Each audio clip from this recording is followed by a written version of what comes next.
Shalom saudaraku yang kekasih dalam Tuhan, kita bersyukur boleh kembali berjumpa untuk kita akan belajar kebenaran firman Tuhan bersama-sama di kesempatan kali ini. Kita akan melihat firman Tuhan di dalam kitab Kolose pasal yang kedua, ayat yang ke-6 dan ayat yang ke-7 saja. Di situ perikopnya berjudul Kepenuhan Hidup dalam Kristus. Kamu telah menerima Kristus Yesus Tuhan kita, karena itu hendaklah hidupmu tetap di dalam Dia. Hendaklah kamu berakar di dalam Dia dan dibangun di atas Dia. Hendaklah kamu bertambah teguh dalam iman yang telah diajarkan kepadamu, dan hendaklah hatimu melimpah dengan syukur. Amin. Firman Tuhan. Saudara, dari renungan ini kita akan mengambil satu tema, yaitu keistimewaan Kristus dalam kehidupan kita. Sekali lagi, keistimewaan Kristus di dalam kehidupan kita. Nah, kalau kita berbicara apa istimewanya Kristus dalam kehidupan kita sebagai orang yang percaya, saya percaya bahwa kita bisa mengungkapkan berbagai macam pendapat, alasan, bahkan pengalaman-pengalaman tentang betapa istimewanya Yesus di dalam kehidupan kita pribadi lepas pribadi. Karena memang Yesus itu adalah pribadi yang sangat istimewa dibandingkan dengan manusia-manusia yang lain, saudara. Jadi dari sekian banyak orang yang percaya kepada Tuhan, masing-masing pribadi pasti pernah merasakan kebaikan Tuhan, pasti pernah merasakan pengalaman-pengalaman pribadi bahwa betapa indahnya, betapa dahsyatnya, betapa luar biasanya hidup bersama dengan Kristus itu. Jadi saya percaya bahwa Yesus Kristus itu adalah pribadi yang sangat-sangat istimewa di dalam kehidupan setiap orang yang percaya. Nah, kalau kita melihat di dalam Alkitab, saya akan menyampaikan beberapa hal mengenai keistimewaan Tuhan di dalam kehidupan kita sebagai orang yang percaya kepada Tuhan. Sekali lagi, ini hanya sebagian kecil saja. Ya, apa yang saya sampaikan ini hanya sebagian kecil saja tentang keistimewaan Kristus di dalam kehidupan kita sebagai orang yang percaya. Nah, yang pertama, Yesus itu adalah pribadi yang mengasihi kita. Dalam Yohanes 3 ayat 16 dikatakan, karena begitu besar kasih Allah akan dunia ini, sehingga Ia telah mengaruniakan anaknya yang tunggal, supaya setiap orang yang percaya kepadanya tidak binasa, melainkan beroleh hidup yang kekal. Jadi Tuhan Yesus sangat istimewa. Kenapa? Karena Dia adalah pribadi yang mengasihi kehidupan kita. Dia mengasihi kita tidak ada syaratnya, karena memang Dia adalah pribadi kasih. Ya, Dia mengasihi semua manusia, seluruh dunia ini Dia kasihi tanpa memandang status, rupa, dan lain sebagainya. Itu istimewanya Tuhan Yesus. Kemudian kalau kita melihat di dalam 1 Yohanes 4 ayat ke-10, inilah kasih itu, bukan kita yang mengasihi Allah, tetapi Allah yang telah mengasihi kita dan yang telah mengutus anaknya sebagai pendamaian bagi dosa-dosa kita. Jelas dikatakan bahwa Allah lebih dahulu mengasihi kita. Jadi inisiatif dari Allah mengasihi saya dan saudara, bukan karena kita baik, bukan karena kita benar, tetapi Allah mengasihi karena memang Dia adalah pribadi kasih, saudara. Kemudian yang kedua, keistimewaan Kristus dalam kehidupan kita karena Dia adalah pribadi yang memanggil dan memilih kita. 1 Korintus 1 ayat 9 dikatakan, Allah yang memanggil kamu kepada persekutuan dengan anaknya Yesus Kristus Tuhan kita adalah setia. Jadi Dia Tuhan yang memanggil kita, Dia Tuhan yang memilih kita. Kemudian yang ketiga, keistimewaan Kristus, Dia mati bagi saya dan saudara. Dalam Roma 5 ayat yang ke-6 dikatakan, karena waktu kita masih lemah, Kristus telah mati untuk kita, orang-orang durhaka, pada waktu yang ditentukan oleh Allah. Kemudian dalam ayat 8 dikatakan, akan tetapi Allah menunjukkan kasih-Nya kepada kita oleh karena Kristus telah mati untuk kita ketika kita masih berdosa. Ini luar biasa, saudara. Tuhan mati bagi kita, berkorban bagi kita, menyerahkan nyawanya, menunjukkan kasih-Nya. Bukan ketika hidup kita baik, bukan ketika hidup kita benar, tetapi ketika kita berdosa, menyakiti hati Dia, ya, Allah mati bagi saya dan saudara. Allah menunjukkan kasih-Nya. Bukankah itu adalah pribadi yang sangat istimewa? Kemudian Dia mengampuni dosa-dosa kita.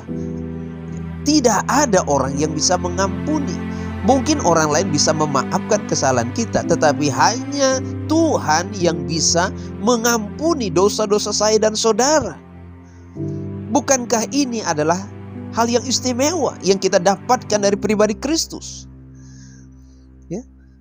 Dalam 1 Yohanes 1 ayat yang ke-9 dikatakan, jika kita mengaku dosa kita, maka Ia adalah setia dan adil, sehingga Ia akan mengampuni segala dosa kita dan menyucikan kita dari segala kejahatan.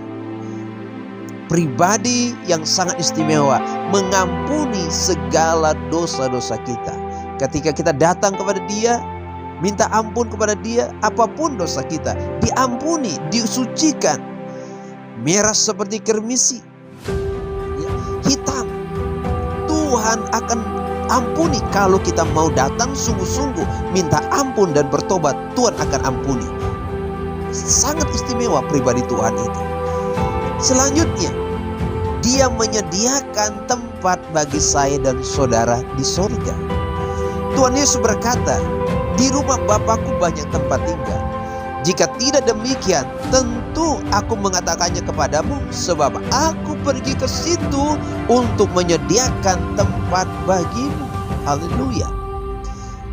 Jadi Tuhan Yesus Kristus menyediakan tempat bagi saya dan saudara. Di mana? Bukan di dunia ini, tetapi di sorga sana. Tuhan menyediakan tempat bagi saya dan saudara. Ini adalah pribadi yang sangat istimewa.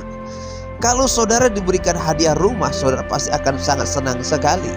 Kita tidak akan pernah melupakan orang yang pernah memberi sesuatu kepada kita. Nah, ini Kristus Yesus Tuhan kita menyediakan tempat yang kekal di sorga sana. Dia pergi ke sana, menyediakan tempat bagi saya dan saudara saudara akan membawa kita ke sana. Luar biasa Tuhan itu, saudara. Selanjutnya Dia berkata bahwa Dia menyertai kehidupan saya dan saudara. Ya, Matius 28 ayat 20 dikatakan, ya, dalam bagian yang terakhir, dan ketahuilah Aku menyertai kamu senantiasa sampai kepada akhir zaman. Siapa yang mau menemani kita? Orang seistimewa apa yang akan menemani kita selama-lamanya? Tapi Yesus Kristus Tuhan berkata, Aku menyertai kamu senantiasa sampai kepada akhir zaman. Dalam segala situasi keadaan yang kita hadapi dalam perjalanan hidup kita, Tuhan akan menyertai kita. Dia menyertai kita sampai zaman hidup kita berakhir. Bahkan sampai dunia ini berakhir pun, kalau kita masih hidup, Tuhan akan menyertai kita. Itu pribadi yang sangat-sangat istimewa, saudara.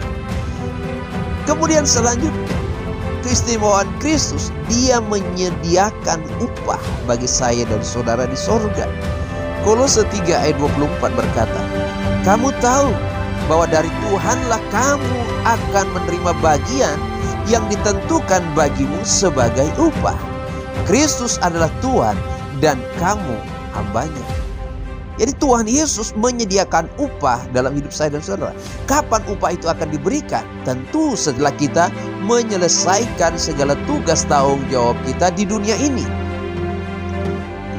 Nanti di sorga sana Tuhan akan memberikan upah sesuai dengan apa yang kita perbuat, sesuai dengan apa yang kita lakukan. Tuhan akan memberikan kita reward. Jadi kalau di dunia ini kita tidak dihargai, tidak dipandang, Kita tidak perlu takut, tidak perlu khawatir. Karena Yesus Kristus Tuhan sedang menanti kita untuk membalaskan segala apa yang kita perbuat, untuk memberikan upah bagi saya dan saudara. Maka nantikanlah itu apa yang Tuhan sediakan. Tuhan itu sangat istimewa. Maka dalam Ibrani 10 ayat 35 berkata, sebab itu janganlah kamu melepaskan kepercayaanmu, karena besar upah yang menantinya. Kita diajar untuk harus setia, memegang teguh kepercayaan kita, karena Tuhan menyediakan upah untuk saya dan saudara. Selanjutnya, keistimewaan Kristus yaitu Dia tidak pernah meninggalkan kita seperti yatim dan piatu. Yohanes 14 ayat 18 berkata, Aku tidak akan meninggalkan kamu sebagai yatim piatu. Aku datang kembali kepadamu. Ini janji Tuhan, saudara. Ketika Dia naik ke surga, tidak akan meninggalkan kita seperti yatim dan piatu. Dia selalu menyertai kita, menguatkan kita, menopang kita, menghibur kita, dan tidak pernah meninggalkan kita. Orang lain boleh tinggalkan kita, orang yang mengasihi kita boleh tinggalkan kita, tetapi Yesus Kristus tidak akan pernah meninggalkan kita. Bahkan Dia katakan, Aku akan datang kembali kepadamu dan menjemput saya dan saudara. Ini adalah pribadi yang sangat istimewa. Yesus Kristus setia dalam kehidupan saya dan saudara. Nah, ini hanya beberapa saja yang saya sampaikan tentang keistimewaan Kristus dalam kehidupan kita sebagai orang yang percaya kepada Tuhan. Sekali lagi, kalau kita mau gali lebih dalam lagi, ada banyak hal yang bisa kita ungkapkan tentang keistimewaan Kristus dalam setiap kehidupan kita yang percaya kepada Tuhan. Nah, oleh karena itu, saudara kasih dalam Tuhan, ketika kita tahu bahwa Yesus Kristus itu adalah pribadi yang sangat istimewa, Tuhan yang sangat luar biasa, maka sesuai dengan ayat firman Tuhan yang kita baca hari ini, menegaskan 3 hal yang harus kita lakukan sebagai wujud respon kita terhadap keistimewaan Kristus di dalam kehidupan saya dan saudara. Nah, apakah yang harus kita lakukan ketika kita tahu, ketika kita sudah mengerti, ya, dan ketika kita sudah mengenal bahwa betapa istimewanya Kristus itu dalam kehidupan kita? Apa yang harus kita perbuat? Yang pertama, firman Tuhan katakan dalam ayat yang ke-6 tadi, kamu telah menerima Kristus Yesus Tuhan kita, karena itu hendaklah hidupmu tetap di dalam Dia. Ini yang pertama, saudara. Ketika kita sudah tahu Yesus Kristus adalah pribadi yang sangat istimewa dan tidak ada pribadi yang lain yang seperti Dia, maka yang pertama, hendaklah hidupmu tetap di dalam Dia. Apa artinya hidupmu tetap di dalam Dia? Tetaplah menjadi pribadi yang setia di dalam Tuhan. Jangan pernah tinggalkan Tuhan. Seberat apapun masalah kita, sesulit apapun hidup kita, jangan pernah tinggalkan Tuhan. Tetaplah hidupmu di dalam Dia. Jangan pernah kecewa dengan keadaan, saudara. Karena memang keadaan bisa mengecewakan kita, bahkan sangat-sangat bisa mengecewakan kita. Karena kita hidup di dunia yang banyak masalah, dunia yang sudah jatuh dalam dosa. Akan ada banyak kesulitan, akan ada banyak tantangan, akan ada banyak hal-hal yang mempersulit kehidupan kita di dunia ini. Tetapi ketika kita sudah percaya menerima Yesus sebagai Tuhan dan Juru Selamat kita secara pribadi, kita tahu kehendak Tuhan. Kita sudah mengerti rencana Tuhan akan hidup saya dan saudara. Apa yang Tuhan sediakan, apa yang Tuhan janjikan di sana. Maka dari itu, jangan kita menyerah dengan keadaan. Jangan kita kecewa. Tetaplah kita setia kepada Tuhan. Tetaplah hidup kita di dalam Dia, saudara. Setialah kepada Tuhan. Karena kita tahu bahwa Tuhan menyediakan sesuatu yang luar biasa di sana. Ya, sekalipun di dunia ini ada banyak hal yang mengecewakan kita, tetapi ingat, Tuhan menyertai kita. Tuhan memberikan kita kekuatan, Tuhan memberikan kita penghiburan. Artinya apa? Tuhan tidak pernah meninggalkan kita. Maka dari itu, hendaklah hidup saya dan saudara tetap ada di dalam Dia. Jangan berpikir ketika kita menghadapi kesusahan, kesulitan, lalu mau coba-coba keluar dari Tuhan. Tinggalkan Tuhan. Ya, tinggalkan Tuhan. Kalau kita sudah melihat betapa istimewanya Tuhan, kalau kita ada masalah lalu kita kecewa sama Tuhan, lalu coba-coba keluar dari Tuhan, ya, bukan kebahagiaan yang pasti kita akan terima, tetapi suatu saat pasti akan penyesalan yang sangat dalam. Mungkin hari ini dunia bisa saja memberikan segala hal yang bisa menyenangkan kita ketika kita tinggalkan Tuhan. Karena ada banyak orang dengan alasan-alasan tertentu dia tinggalkan Tuhan. Dia tinggalkan imannya. Tapi saya mau berkata begini, bahwa kalau kita tinggalkan Tuhan, Tuhan tidak rugi.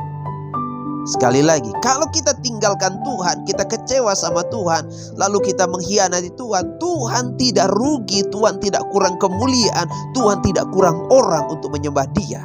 Tuhan tidak pernah rugi, tetapi yang rugi adalah diri kita sendiri yang akan rugi. Nah, maka dari itu, saudara kasih dalam Tuhan, firman Tuhan dalam Kolose mengajak kita semua, hendaklah hidup kita tetap ada di dalam Dia. Kalau saudara hari ini berpikir, hidup saya sudah terlalu susah, saya sudah terlalu capek dengan masalah, lalu mau coba-coba tinggalkan Tuhan, biarlah firman Tuhan hari ini mengingatkan kita, ayo kembali kepada Tuhan. Dia adalah pribadi yang sangat istimewa, dan tidak ada pribadi yang mengasihi kita, menyelamatkan kita, mengampuni kita, bahkan menyediakan tempat bagi kita di surga. Tidak ada pribadi yang seperti ini. Ya. Kembali kepada Tuhan, kembali ke dalam jalan-jalan Tuhan, tetap ada di dalam Dia. Nah, itu yang pertama, saudara, menjadi respon kita kalau kita sudah tahu bahwa Tuhan itu adalah pribadi yang sangat istimewa. Kemudian yang kedua, dalam ayat yang ke-7 dikatakan begini, hendaklah kamu berakar di dalam Dia. Hendaklah kamu berakar di dalam Dia. Jadi kita di sini bukan hanya sekedar beragama, bukan hanya sekedar percaya, lalu percaya kita main-main, percaya kita tidak sungguh-sungguh, kita yang akan rugi, saudara. Ya. Kalau kita sudah percaya terima Yesus dan kita sudah tahu kebenaran, jangan setengah-setengah. Kita harus serius dengan Tuhan. Maka dikatakan hendaklah kamu berakar di dalam Dia, tertanam di dalam Dia. Supaya apa? Supaya kita menjadi orang Kristen yang kuat, menjadi orang Kristen yang tangguh, menjadi orang Kristen yang mampu menghadapi tantangan zaman, menghadapi kesulitan-kesulitan dalam hidup kita.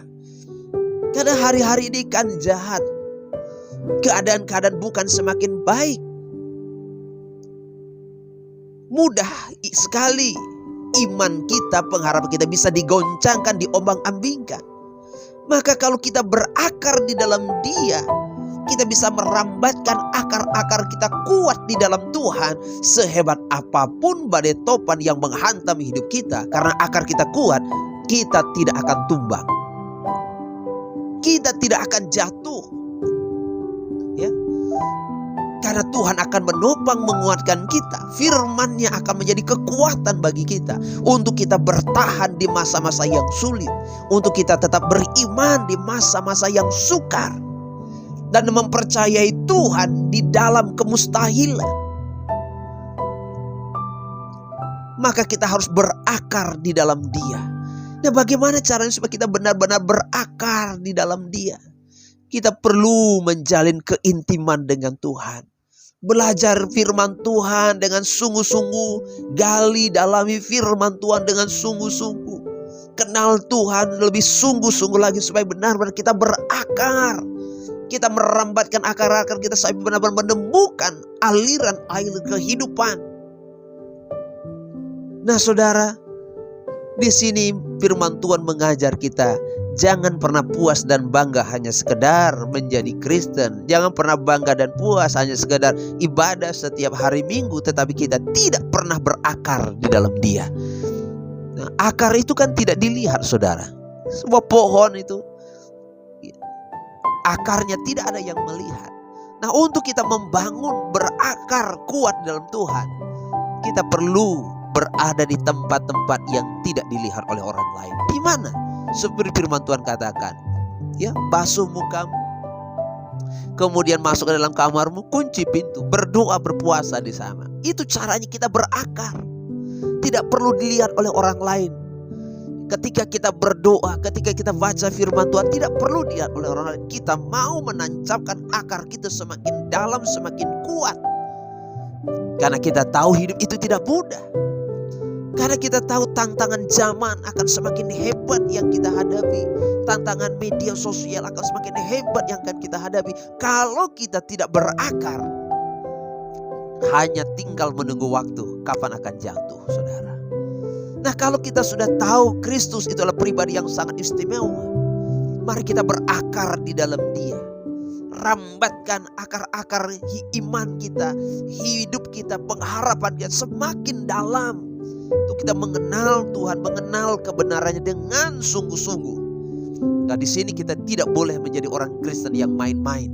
Tidak boleh menjadi orang Kristen yang asal-asalan. Harus serius, harus sungguh-sungguh. Karena ada sesuatu yang besar yang Tuhan sediakan untuk saya dan saudara.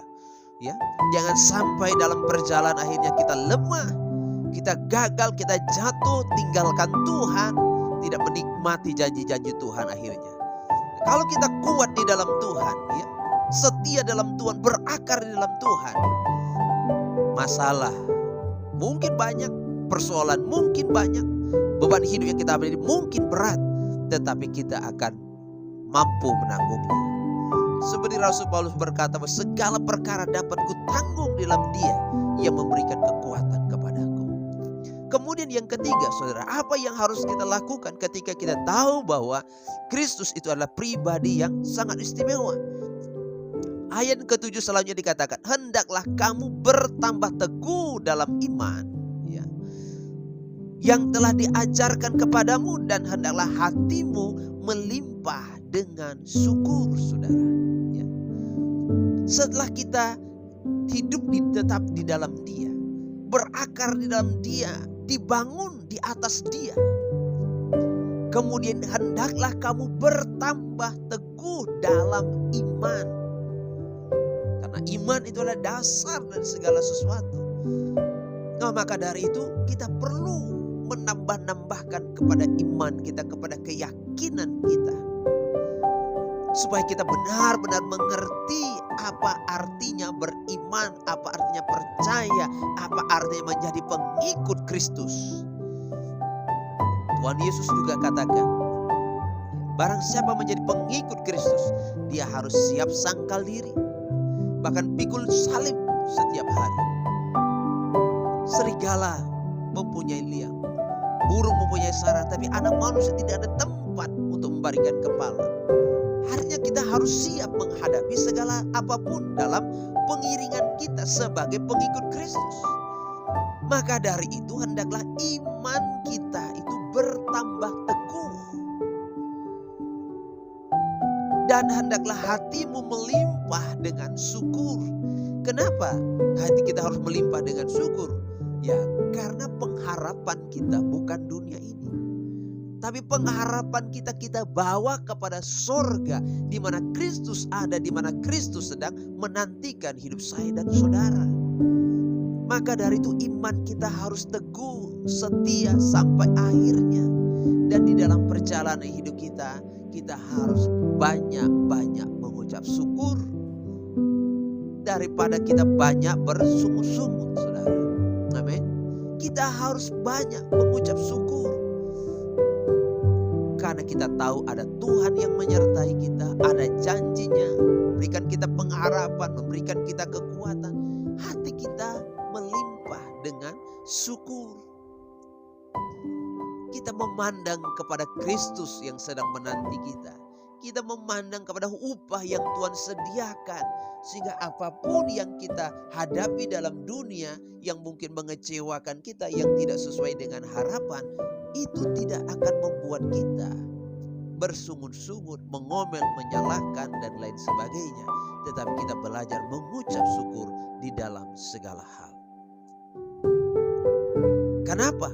Karena iman dan pengharapan kita bawa jauh ke sana, di mana Kristus ada dan menyediakan sesuatu yang luar biasa bagi kehidupan kita. Nah, oleh karena itu saudara, mari kita sebagai orang yang percaya kepada Tuhan, hendaklah hidup saya dan saudara tetap ada di dalam Dia.